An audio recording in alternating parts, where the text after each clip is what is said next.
That's beautiful. Can you start it? Should I? Let's hear the engine.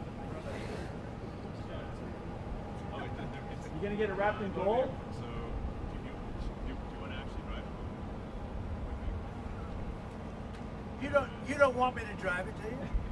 I saw Biden do a I'll tell you, test it move could here be- once in the Jeep. Yeah, Very easy. that's you're the only one that saw it. So it's like driving a control car, basically. Very simple. It's very simple. So it's literally like all the part that goes through these things. There's no gears. This is really amazing. You gonna get it? Let's take a look at Mr. President, you gonna get it wrapped in gold? that. Think Biden could get into that car? I don't think so. No, that's beautiful. Yeah. Mr. President talks about some of the violence that's been going on around the country at dealerships. Some say they should be labeled domestic terrorists. I will do that. I'll do it. I'm going to stop them. We catch anybody doing it because they're harming a great American company. You know, I've stuck up for the NFL. I've stuck up for a lot of American companies and other companies, but American companies. I did a very big favor for the NFL. I do favors for all. When you heard an American company, especially a company like this, supplies so many jobs that others are unable to do, when you do that, those people are going to go through a big problem when we catch them. And we got a lot of cameras up. We already know who some of them are. We're going to catch them. And they're bad guys. They're the same guys that screw around with our schools and universities, the same garbage. And we're going to catch them. And let me tell you, you do it to Tesla and you do it to any company, we're going to catch you and you're going to go through hell. Mr. President, what do you tell your CEOs comments... tonight at the Business Roundtable, especially with the Well, I have a tariffs? roundtable to make in a little while. I just considered this much more important because I want to buy one of these.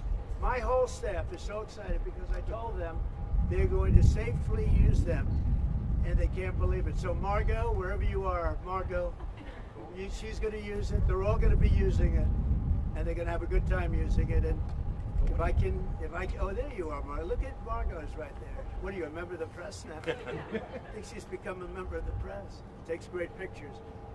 What do you think of it, Margot? Do you like the idea? I love it. Okay, good. We're going to have fun.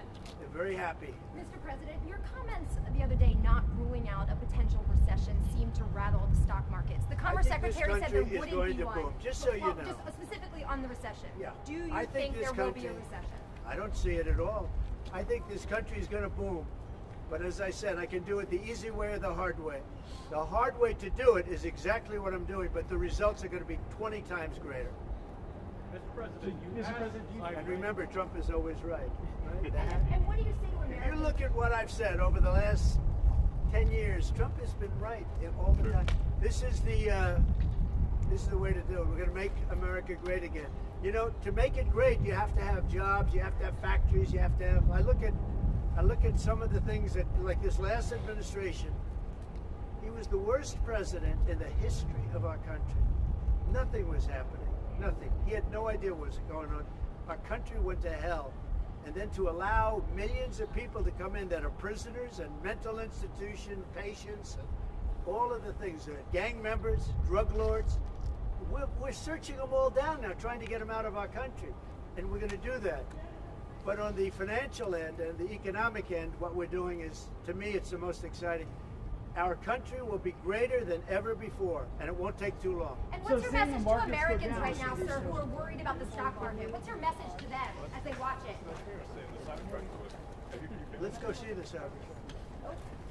I did buy one of these. This is bulletproof. I mean, look, in terms of imagination, I think I have a great imagination. Who else but this guy would design this, and everybody on the road is looking at it? It's amazing, actually. As soon as I saw it, I said, that is the coolest design. It's. Do you agree with that, Brian? I mean, I do. It's amazing. It's very cool. Yeah. You got to give him credit. We want the future to look like the future, and it's kind of what kind of truck would Blade Runner drive? That was the design idea. It's really amazing. Yeah. Hey, Elon, are you planning to remain CEO of Tesla while working with President Trump? Is there any thinking on your future at the company? As we're talking about Tesla, I'm wondering where your thinking is with leading the company going forward. Yeah. I'm CEO of Tesla, and You should. yeah. Any more plans of additional your vehicles thoughts on the besides market? the ones you have now? Well, New we got models? the Cybercab coming out next year. The which one is- with no steering wheel. Are you gonna buy one of No, those? sir, I will not. We'll pass. Yeah. We're too old fashioned. Yeah. Yes, So, sir. Mr. President, when you look at the market selling off, that didn't concern you, and Nope, where do you see it doesn't going? concern me. I think some people are going to make great deals by buying stocks and bonds and all the things they're buying. I think we're going to have an economy that's a real economy, not a fake economy. It was a fake economy. They were putting in all government jobs. You see what happened last month? We had more real jobs, and government jobs are way down. That's going to continue. Those are real jobs.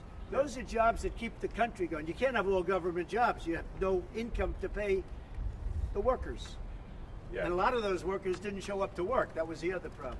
And President Trump, there's this protest leader from Columbia University that the administration is moving to deport. And he said that his arrest is going to be the first of many. How many? I think we ought to get them all out of the country. They're troublemakers. They're agitators.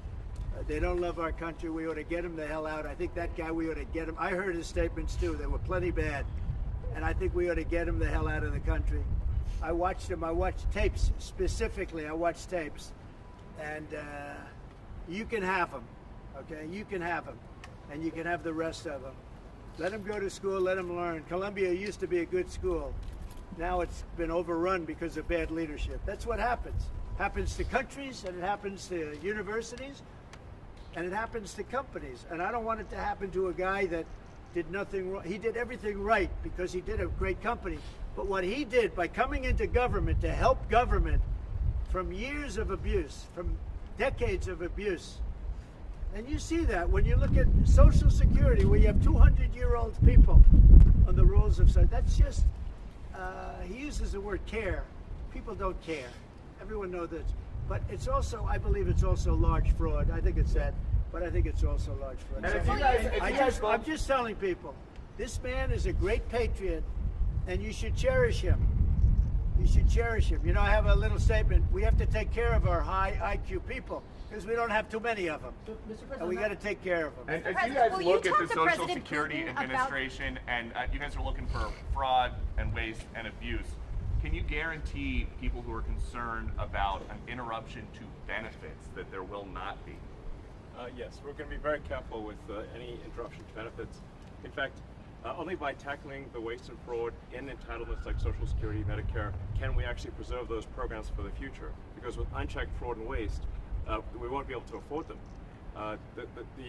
The president's very dedicated to solving the budget deficit, which if we don't solve the budget deficit, we're going to go bankrupt as a country. If we go bankrupt as a country, there's no Social Security, there's no Medicare, there's no nothing.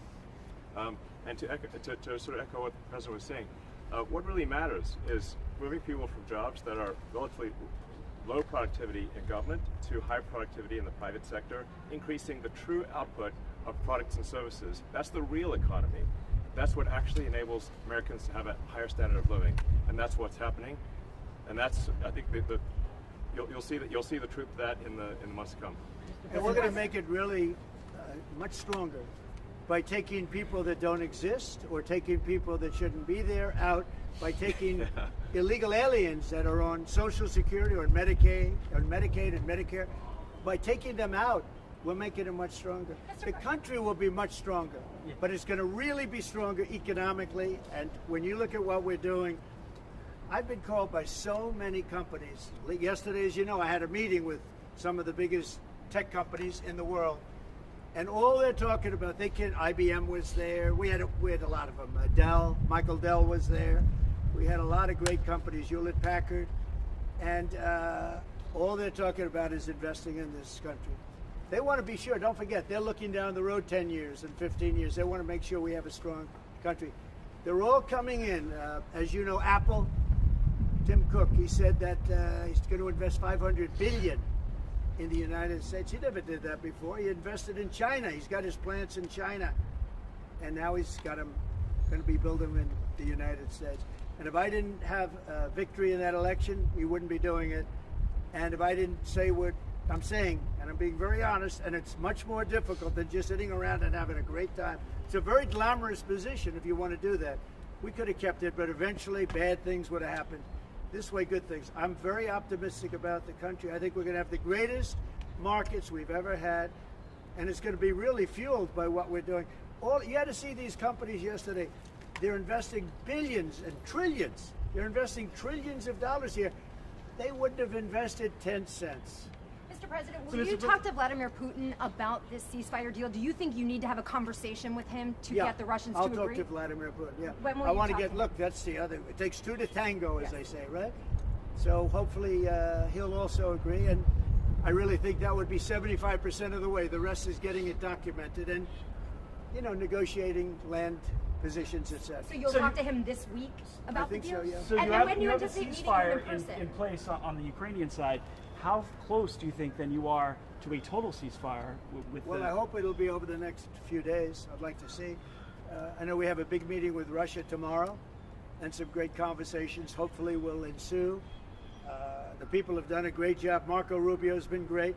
Steve Witkoff's been great. Michael Waltz. They're all, every one of them, they've really stepped up. They are into it. They want to see two things. By far, number one is death of people that aren't citizens of our country, but they're people, just like you. They're people, and we want to stop. And we also don't want to give billions and hundreds of billions of dollars away. We're in there for $350 billion, and there was no reason this war would have never happened if I was president. So it's a very sad thing. Thank you all very much. I love Tesla. Which one did you buy? Yeah. Wait, Mr. President, Which one did you Mr. buy? President, which car are you going to buy? The one I like is that one. And how does this work? And I want that same color. Are you going to put down a credit card? Elon, would you take a personal check from the president? I do it the old I give checks. Sure. I like checks. You know? I think his credit's good. Do you still have access? You know, I like a check better than this modern system of all of a sudden there's money in your account, nobody knows. I like signing a check. You sort of, but we're gonna, and I don't want a discount. He would give me a discount. But if I do a discount, they're going to say, "Oh, he got benefits." What about? I don't want any discount. What about a vanity plate? Yeah, let's see. Truth. All right. There it is. TRUTH. Download his Truth. playlist. That one got you by surprise. Playlist gets downloaded as well. You can thump your music. driving You around. can do it. I Sound just looked system's at it. amazing. I looked at that dashboard. You can do anything. Mr. President, do you think you buying a Tesla will boost Tesla sales and boost Well, I their hope stock? it does. Look. Was that your goal I by care doing about this? one thing. When somebody's a great patriot, they shouldn't be hurt. He's a great patriot. He didn't know me from Adam until we met a little bit when I was in my first term, but he came out, he endorsed me very strongly, and I admired that, I respected that, and I respected him for years. I respected him. And when there was a chance to help our government, you know, you're not going to use an average person. Some people would say, well, let's use somebody that failed in business for his whole life. You know, this guy has been amazing. And the kind of thinking is from a different age. It's really from a different age. When we said, let's cut 2%, he said, let's cut 60%. And he turned out to be right. And a lot of people are just not here. They don't work for us. I mean, they're getting checks and they don't work. And you know, Peter, look, we have so many different stats and so many different figures. And it's so embarrassing to us as a country. No, we're going to have a streamlined country with good people. And one of the reasons, and I called for it wasn't a cabinet meeting, it was just a meeting of some cabinet members and Elon. The one thing, and I think he agrees with me 100%, it's one thing to cut, but we want to cut the wrong people, meaning we want to cut people that aren't doing the job. We want to keep the right people. Absolutely. And I said, I don't want to just say we're going to cut 50%. I want to cut the people that aren't doing the job, the people that aren't there, the people that are scamming the system. And he agrees with that 100%. And are you sure you don't want to take a test drive? I'd love to do it. Maybe I'll do it some other time. Do you want Elon to keep working with you throughout your first term? I mean, is there going to be an end date for the two of you working together? I don't know. over the next You few know, I years? was thinking about that the other day. I think he'll know when it's time. Okay. Well, he doesn't want to stay around He here. has up to 130 Although days, I think he does like it. There's no place like the White House. Elon, do Okay, you so want maybe would you want to stay? I don't think that. I think he wants to get the job done, get back Yeah. to his businesses. That's what I think. I just want to. I'll stay as long as it's useful and productive, and if I can help the country, I'll stay and do so. Okay. Thank you, everybody. Thanks, President Trump. President. President Trump. Good looking guy. Elon. Thank you, everybody. Thanks, guys.